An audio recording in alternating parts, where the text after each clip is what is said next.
कोणत्याही देवतेची उपासना करताना षोडशोपचार पूजन करायची पद्धत आहे। त्यामधला एक उपचार म्हणजे प्रदक्षिणा देवाला घालणं। यामध्ये भगवान शंकरांना जी प्रदक्षिणा घालायची आहे त्यामध्ये आपल्याला एवढंच माहिती असतं की शंकराला अर्धी प्रदक्षिणा घालायची आहे, पण अर्धी म्हणजे नक्की कशी घालायची हे आपल्याला माहिती नसतं। याच्याबद्दलचा एक विस्तृत श्लोक शास्त्रामध्ये आलेला आहे। त्यामध्ये असं सांगितलंय की वृषंचंडम वृषंचैव सोमसूत्रम पुनर्वृषम चंडंच सोमसूत्रंच पुनश्चंडम पुनर्वृषम। ही 9 स्टेप्समध्ये ही प्रदक्षिणा भगवान शंकरांना घालायची आहे। ही जर तशी घातली तर काय फळ मिळतं तेही सांगितलंय। नवप्रदक्षिणोपेतम यस्तु कुर्यात प्रदक्षिणम पदे पदे अश्वमेधस्य फलम प्राप्नोति सध्रुवम असं सांगितलंय।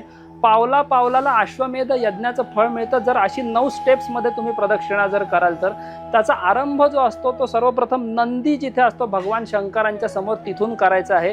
त्यानंतर नंदीच्या शेजारचा जो कॉर्नर असतो ज्याला ईशान्य कोपरा म्हणलेला आहे त्या ईशान्य कोपऱ्याला चंडाचं स्थान असतं।